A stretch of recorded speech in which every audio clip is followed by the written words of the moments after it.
All right. Well, thanks for joining us, everyone. I think we'll go ahead and get started. I'm a little after 11 on my clock here. So, first of all, thank you all for joining us for the June edition of our Small Business Webinar Series. My name is Joel Schumacher. I work with Montana State University and one of the three organizers for this series. Just a couple of kind of housekeeping reminders before we get into today's session. First of all, if you've missed any of our previous sessions, we do record them, post them on the same website where you logged in today. It'll just be under past recordings. So if you want to go back and watch one of those or share one with someone who missed it the first time, please feel free to do that. Actually, more of our folks, I think, watch via recording than live.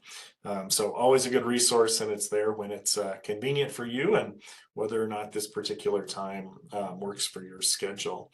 We also tend to keep information on our upcoming sessions there as well. We're still finalizing our July session, but we did decide to move it 1 week later due to the 4th of July holiday. So we'll be on the second Thursday of the month, which will be July 13th for our July edition of the Small Business Webinar Series. So slight schedule change there. If you do have us bookmarked on your calendar, move that to July 13th for next month on that. So also a thank you to our sponsors, America's Small Business Development Centers, Montana Department of Commerce, the Small Business Administration, Montana State University Extension, Montana Economic Development Association, also the University of Montana, and Grow Great Falls Economic Development. So those are the folks that bring this to you and make this webinar available free of no charge to that, as well as our sponsors, or not our sponsors, our speakers who volunteer their time to share their expertise on a particular topic. And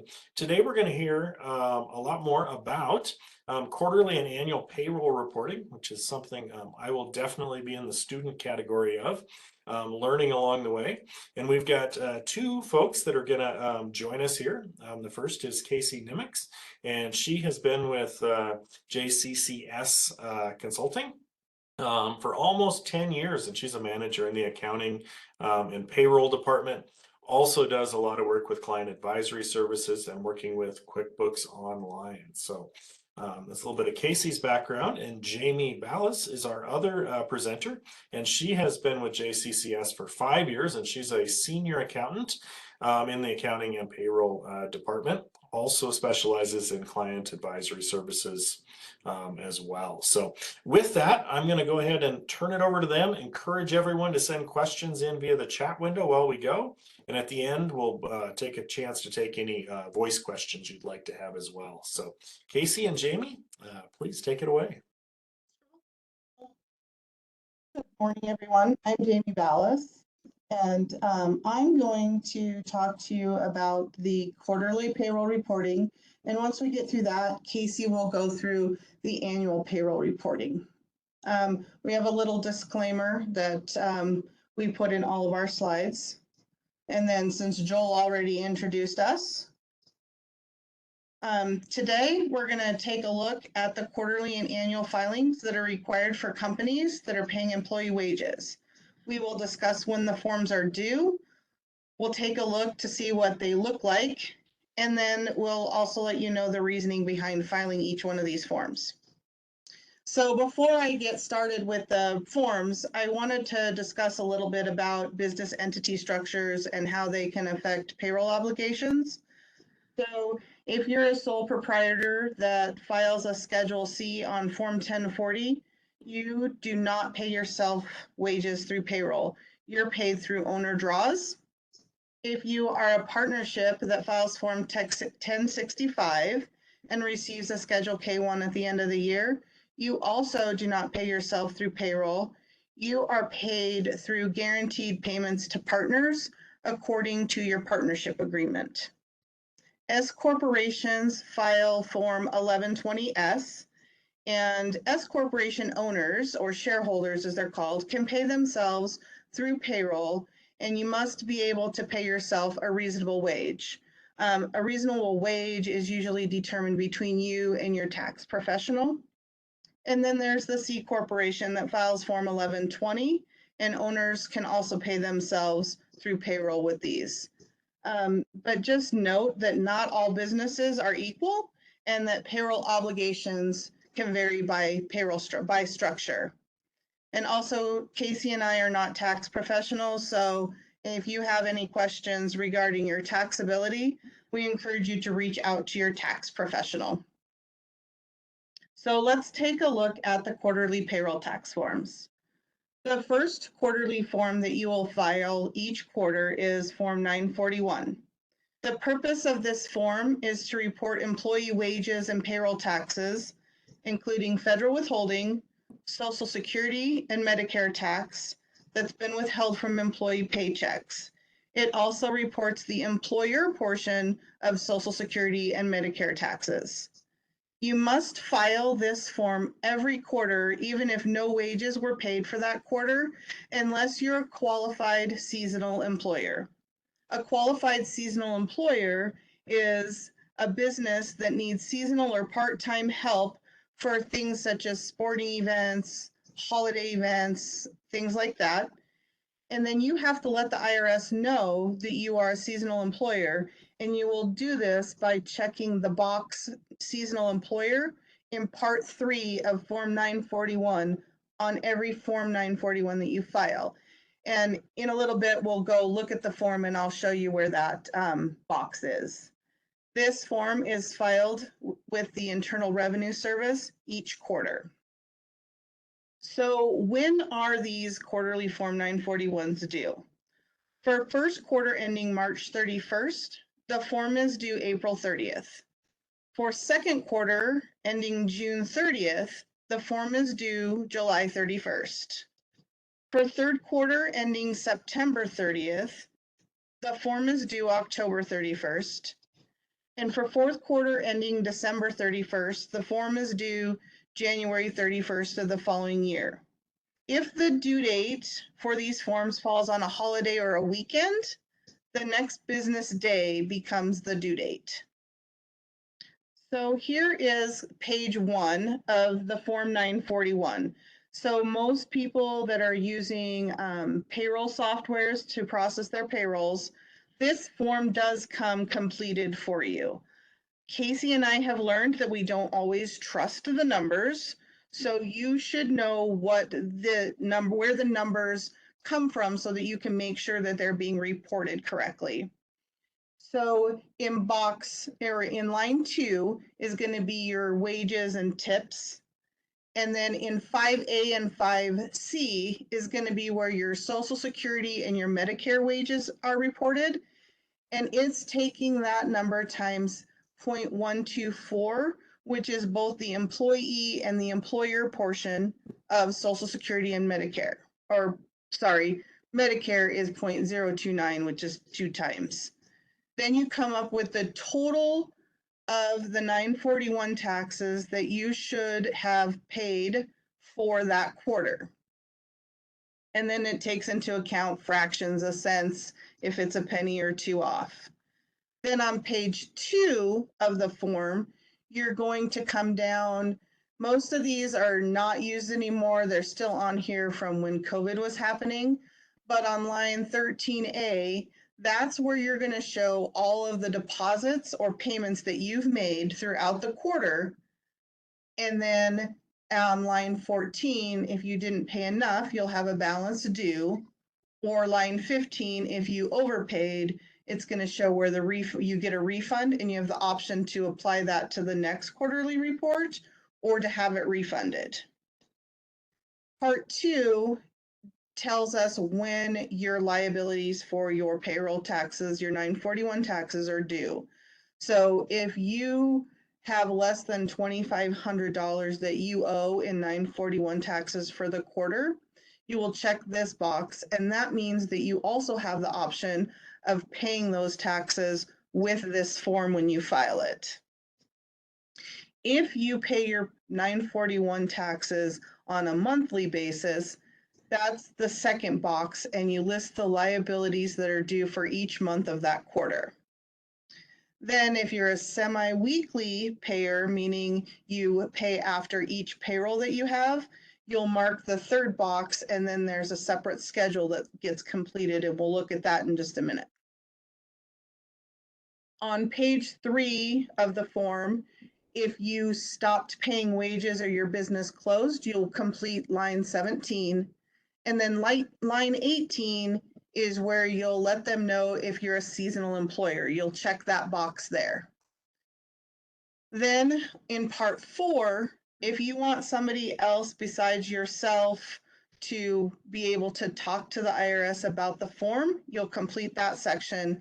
And then part 5 is where the owner or representative will sign the form to be completed. A lot of these forms, like I said, your payroll software will complete them, but I think it's important for you to know where these numbers come from. This is Schedule B of Form 941 for those that are semi-weekly or accelerated payers, meaning they pay their 941 taxes after each payroll. This form for each month will put the amount of that 941 that was due on the pay date. And then the IRS uses this form to make sure that you paid your payroll taxes timely.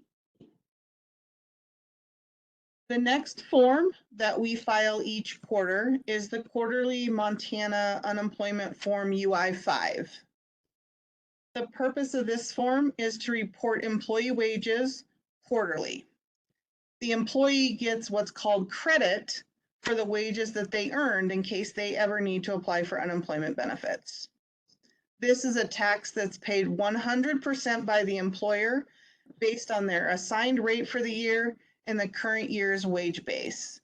So in December, it's usually there in December of every year, you will get a letter from the unemployment office letting you know what your rate is for the following year. And it's usually broken down into 2 different rates, your unemployment rate and then the administrative fund tax rate.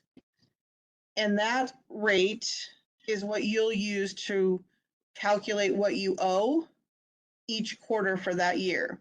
So for 2023, each year the wage base increases, and for 2023 it's 40,500. This means that for 2023 you will pay your assigned rate on the first $40,500 of wages that is paid to each employee.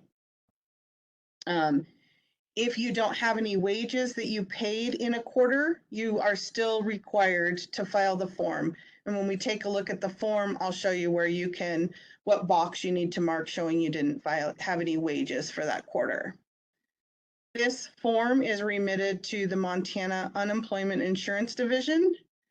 And if you have wages that you've paid to 20 or more employees in any quarter, you have to file the form electronically through their UIE services website.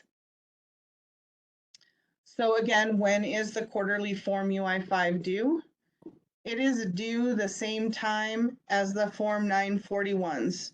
So it's for first quarter ending March 31st, it'll be April 30th and so on. And again, if the date falls on a holiday or a weekend, the next business day becomes the due date of the form. So here's what the Form UI-5 looks like. And you can see in step 1, that very first box is no wages paid for the quarter covering this report. If you didn't have any wages, you'll just check that box, sign the form, and mail it in to the Unemployment Insurance Division. If you sold your business or ceased employing, those are up there as well. Or if you find that you switched to employees' wage amounts up, you'll fix it and then just mark the box amended report. But otherwise, every quarter in step 2 will have the employee's social security numbers and their name and the wages that they were paid for that quarter. And in the excess wages column, once that employee has earned $40,500, you will take the excess of that amount and put it in the excess wages column so that you're not paying any further taxes on that. And then it will calculate out the amount that is due, and then you either pay it online or send a check in with the form. And now I'm going to turn it over to Casey. We're going to go ahead and start with our annual payroll tax forms. And the first form up is the annual form 940. And the purpose of this report is to report your annual federal unemployment tax. And just please note that this tax is 100% paid by the employer, not the employee. And every year, this form must be filed even if there were no wages paid in the current year. And when we look at the form, I'll show you where that box is that you can check. They do allow most nonprofits to be exempt from the federal unemployment tax. And if this is the case, they will go ahead and send you a notice, but do not ever assume that you're exempt because you're a nonprofit, because that's not always the case. And the form is remitted to the Internal Revenue Service by January 31st of the following year. Currently, the tax rate is 0.6% of each employee's first $7,000 that are taxable. So if we do the math, that kind of equates to $42 per employee if they meet the $7,000 in wages. There are tax payments that are going to be due with the annual form 940. So employers must pay the tax quarterly if the amount is 500 or more in a calendar quarter. If the tax is not 500 in a calendar quarter, you can go ahead and either pay it, or it can be carried over to the next quarter until the balance reaches 500 or more. If the amount due for the fourth quarter is if the amount due for the fourth quarter plus any carryover from prior quarters is over 500, the deposit must be made through EFTPS or your payroll software by January 31st. But if the amount due is 500 or less, the payment can be made through your either EFTPS, your payroll software, or by a check with the form. Jamie and I do have a recommendation that you pay the tax quarterly through EFTPS or the payroll software. We just think that this helps clients better with any cash flow planning that they may need to do. Here is a copy of the form, and up on the top right hand side, it says type of return, and that's where you can check that no payments were made to employees in 2023. Or if your business closed and you stop paying wages, then that would be, there's a box right there. I think it's box D, that you can go ahead and check there and sign the form, complete it, and mail it in. This form is just like really a lot of calculations besides asking for the total payments made to employees. And then there's some benefits that are exempt from FUTA tax, which include your fringe benefits, retirement and pension, group life insurance, or dependent care. So those are some that are exempt. And then you'll also take into consideration your total payments made to each employee in excess of that 7,000, since that is exempt as well. So once you do those, fill in those boxes, the form is pretty much just calculations. It's telling you to subtract like line 4 from 5 to get this line. So it's just pretty much calculations after that.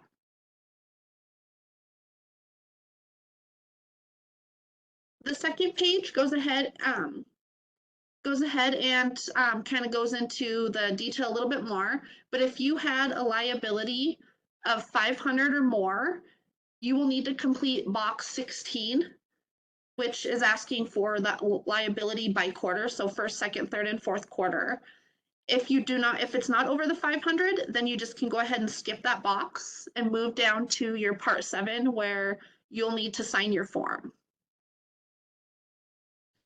Up next, we're going to go ahead and talk about the Form W-3, and this form just summarizes and totals all the information you report on your employees' W-2 forms. It's also known as just a summary transmittal form. And this form, along with the W-2s, must be e-filed with the SSA if you have 10 or more W-2s for the year. Again, most payroll softwares will do this for you, but if not, you can go through the SSA's business services online. If you decide to go that route, you'll need to register with them before filing. I would also recommend that if you're going to do this, that you start planning now so that you can get registered and signed in, because if you try to wait till January and do it when you're trying to do your W-2s and W-3, they may be late. And this form is due to the Social Security Administration by January 31st of the year after the tax year, and a copy of this does not need to be submitted to the IRS. Here's a copy of what the form kind of looks like. You'll go ahead and select in Part B what kind of employer you are. Most employers that we see are the 941. or kind of payer, sorry. The next box is the kind of employer. And then it's just asking for just different information like your employer's name, employer's name, the address, the zip, how many W-2s you're going to be filing with this. And then it'll take into consideration in boxes 1 through, I think it's like 16 or 17. It's just taking into consideration all your wages and taxes that you paid. So it's everybody, not just one W-2. And just note that we're currently showing on here that it's a red pre-printed form, but it does not have to be filed this way. Up next is our Form W-2, and this reflects the employee's income earned and taxes withheld from the prior year to be reported on your income tax return. Employers use the W-2s to report the FICA tax, which is your Social Security and Medicare tax for employees. The IRS also uses this form to track individual tax obligations. They want to make sure that you're filing your taxes and they're correct. And the W-2s, along with the W-3, must be e-filed if you have 10 or more W-2s for the year. And again, the payroll softwares will do this for you, but if not, you can go through the SSA's business services online to file them. And this form, again, is due to the Social Security Administration and employees by January 31st of the year after the tax year. And a copy of this just goes to the SSA. The IRS does not want a copy of it. Here's a copy of what a W-2 looks like. I'm sure everybody's aware of what a W-2 looks like. And just note that this form does not have to be pre-printed or filed using the pre-printed red forms. Here's another copy of a W-2, which I'm sure most of you guys are more familiar with. And most payroll softwares use the 4-up format, which is displayed on the screen, but the 3-up format is also acceptable. Okay, one of our last annual forms that we're going to talk about is the Form MW3, which is the Montana Annual Withholding Reconciliation. And what this report does is it just reports the total state withholding that was withheld from employees' paychecks throughout the year. The state copy of the W-2s is required to be remitted with the form. Unfortunately, at this time, Montana does not accept the Social Security numbers to be truncated. So they're expecting when they get their W-2s with the W-3 that the full Social Security number is visible. You can go ahead and file this form in the W-2s. You can mail them. You can go out to their website and use the transaction portal, also known as TAP, or a lot of the payroll softwares like QuickBooks will file it for you. And this form is due to the Montana Department of Revenue by January 31st of the year after the tax year. Here's a copy of what the form looks like. You'll go ahead and fill in your information at the top. Put in how many W-2s that you submitted to Montana, check if they are paper or electronic, and then you go ahead and put in your Montana income on line 3 that was paid per the W-2s, and then the withholding that was withheld and that was paid. And hopefully when you get to the bottom, your difference is 0, meaning you don't owe them any additional money. And the middle section on this form is depending on how your payment frequency is, if it's monthly, annual, quarterly, or semi-annual, you'll go ahead and fill in this section with the deposit end date, which is kind of just like your pay period end date, and then the date paid to the Montana Department of Revenue, and then your Montana withheld, and then the tax that you remitted back to them. One thing I will recommend is if you are doing this by paper, this little barcode down here, make sure that your form does include that, because if not, they will not accept it. And by the time that they go to process it and realize they can't accept it, more than likely it's going to be after January. So they will go ahead and send you a nastygram, and then they will assess you some penalties and interest for not filing timely. Okay. You'll probably see on these forms that Jamie and I went over that most of them need to be signed, and you're probably wondering who has the authority to sign these. So if you're a sole proprietor, it can be an owner or employee. If you're a corporation, it can be an officer or an employee. If it's a partnership, it can be one of the partners or the employee. If you have an accountant and you're using an outside one to prepare the form, you'll need to make sure to have a Form 8655 on file with the IRS. And so what this Form 8655 allows you to do is it allows you to e-file the form on the behalf of the client, sign the form on behalf of the client, and if something was to happen, that you got a letter from the Department of Revenue or even the IRS, that allows the accountant to talk to them on your behalf so that you're not spending hours on the phone on hold trying to get a hold of them. And instead you're focusing on your business. And also anyone who signs checks for the business can go ahead and sign the forms as well. Okay, that is a wrap of Jamie and I's presentation of quarterly and annual payroll reports. We'll go ahead and open it up for questions. All right. Well, first of all, thank you. We've got, I think, 6 questions lined up so far. So the first couple, I think, were probably for Jen as they came in early on. So the first one is, can a single member LLC filing a Schedule C pay themselves via payroll, or do they have to do an owner draw? They have to do an owner draw.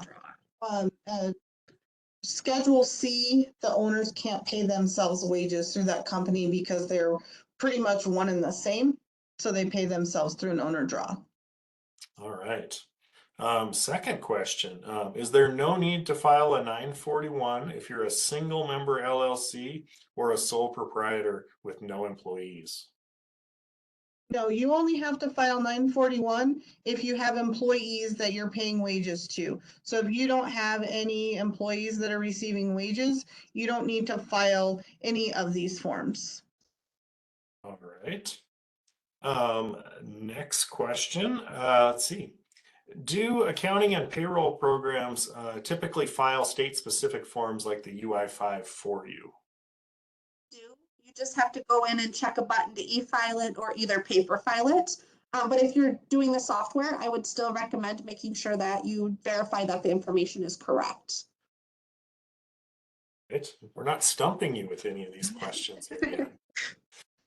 So this one came in, it said, I think you mentioned that nonprofit employers don't need to pay UI taxes. Does that mean their employees are not eligible for unemployment benefits?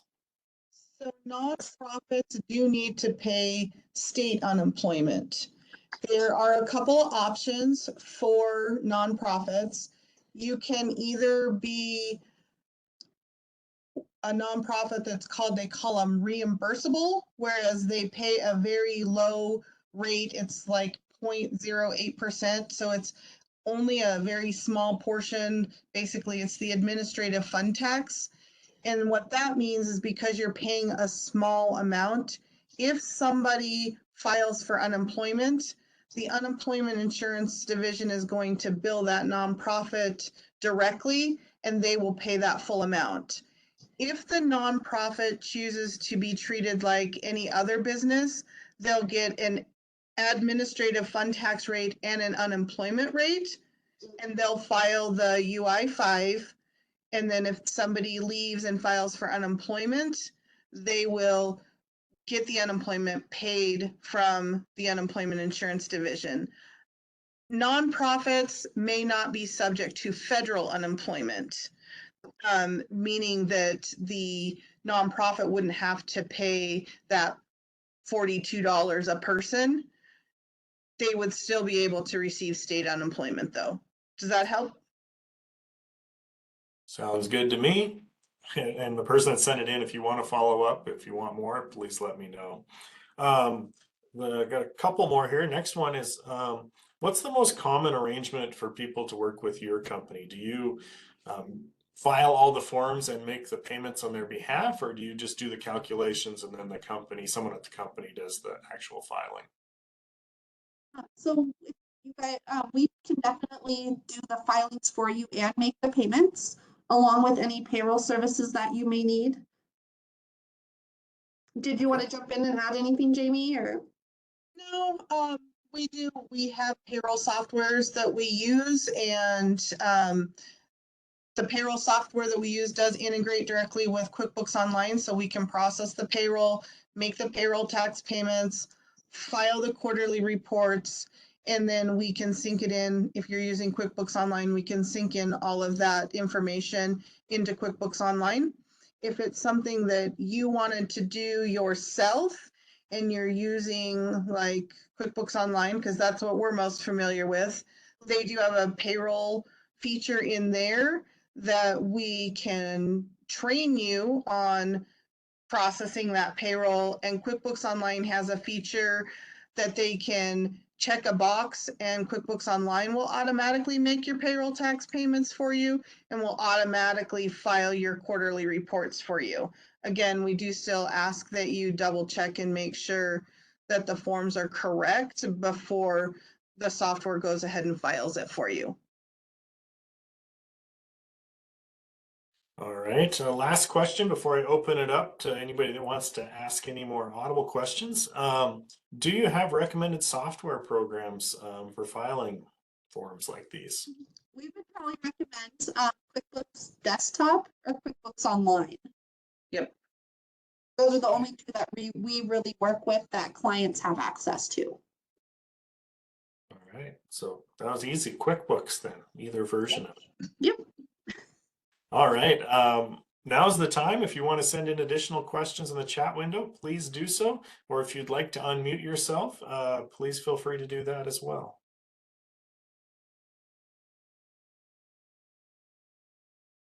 Hi, I have one more question for you guys. First of all, thanks for being here today. Lots of great information. I'm wondering if sole proprietors and single member LLC owners are only taking owner draws, can they still pay into unemployment in order to benefit from that program if they should need it?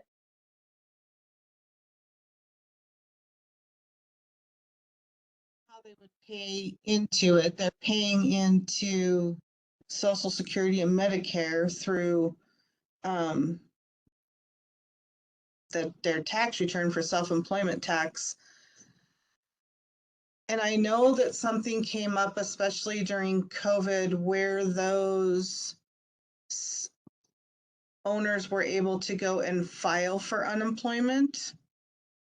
But I never directly dealt with any of those. Did you, Casey? I did not.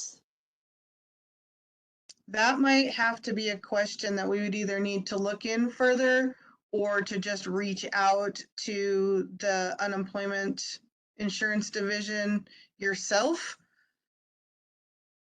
and see what they say about getting unemployment. Because if your business closes or you don't have enough work, there's not really any benefit that you've paid into to receive that.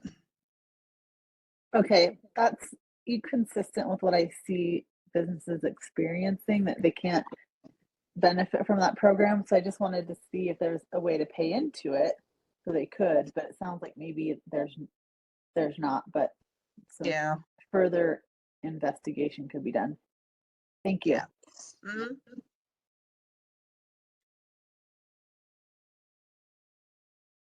All right, any additional questions?